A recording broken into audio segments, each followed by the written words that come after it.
Assalamualaikum warahmatullahi wabarakatuh. Nama saya Slamet Sugiartono. Saya dari PPKN B 2022 dan di kesempatan hari ini saya akan memuat argumentasi saya mengenai PPKN.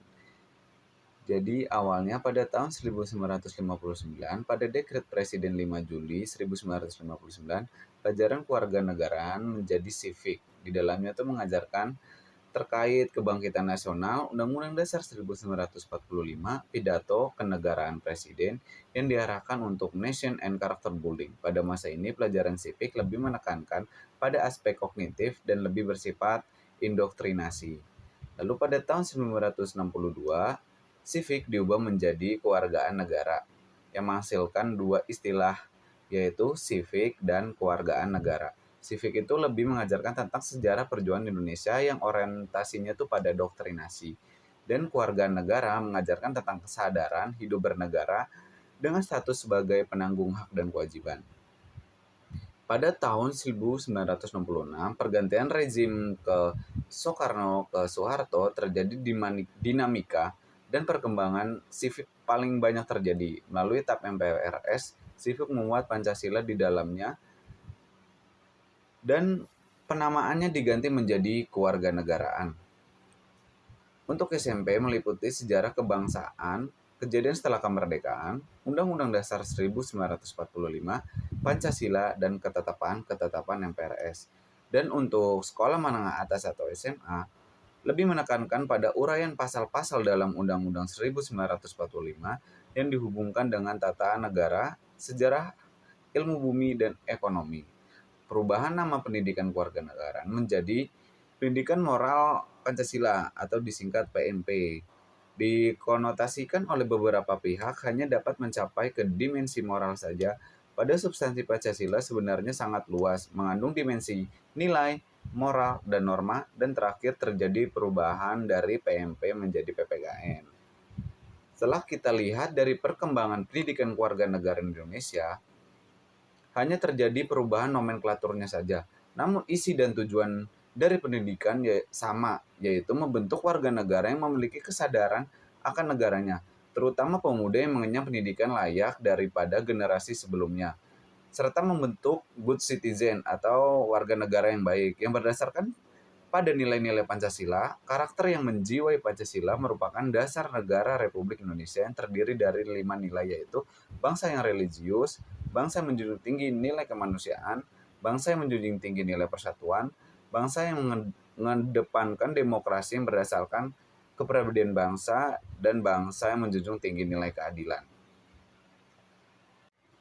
Lalu berikutnya adalah mengapa PPKN tetap eksis? Menurut saya, PPKN tetap ada hingga saat ini ialah karena PPKN muatan yang dikandungnya itu bersifat dinamis dan mengikuti tuntutan perkembangan zaman. Itu dapat dilihat dari awal terbentuknya hingga saat ini. Misalnya saja di zaman sekarang, ketika krisis karakter permasalahan yang sedang dilanda pemuda Indonesia, PPKN menyajikan formula yang relevan untuk menangani masalah tersebut dengan materi yang nantinya dapat membangun karakter anak.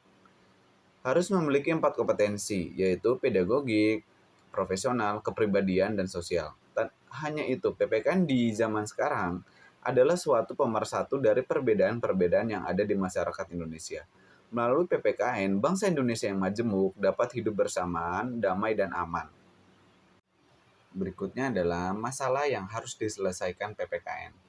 Salah satu permasalahan dalam mata pelajaran PPKN adalah fokus terlalu banyak pada konsep teoritis.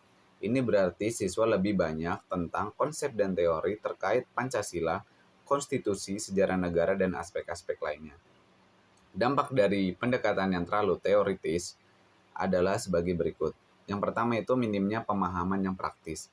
Siswa dapat memiliki pemahaman teoritis yang cukup baik tentang konsep-konsep dalam PPKN, tetapi mereka mungkin kesulitan dalam menerapkannya dalam situasi kehidupan nyata. Lalu berikutnya, kurangnya keterlibatan siswa. Pembelajaran yang selalu teoritis dalam PPKN dapat menyebabkan kurangnya minat dan keterlibatan siswa dalam proses pembelajaran. Dan berikutnya, tidak mempersiapkan siswa untuk tantangan kehidupan nyata. PPKN seharusnya membantu siswa untuk menjadi warga negara yang aktif, partisipatif, dan bertanggung jawab. Dan argumen yang terakhir adalah solusi dalam menangani masalah tersebut. Untuk mengatasi masalah ini, penting untuk mengembangkan pendekatan pembelajaran yang lebih terintegrasi antara teori dan praktik dalam pembelajaran PPKN. Beberapa langkah yang dapat diambil yaitu pendekatan pembelajaran berbasis masalah. Guru dapat menggunakan pendekatan pembelajaran yang lebih berfokus pada pemecahan masalah yang nyata terkait nilai-nilai prinsip dalam PPKN. Lalu ada kegiatan praktik. Guru dapat melibatkan siswa dalam kegiatan praktik seperti kunjungan lapangan, simulasi, pemainan peran, atau proyek berbasis masalah masyarakat. Dan yang terakhir adalah diskusi dan refleksi. Penting bagi guru untuk mendorong diskusi dan refleksi dalam kelas tentang bagaimana konsep-konsep dalam PPKN dapat diterapkan dalam kehidupan sehari-hari. Itu yang bisa saya jelaskan mengenai argumentasi PPKN. Kurang lebihnya mohon maaf. Wassalamualaikum warahmatullahi wabarakatuh.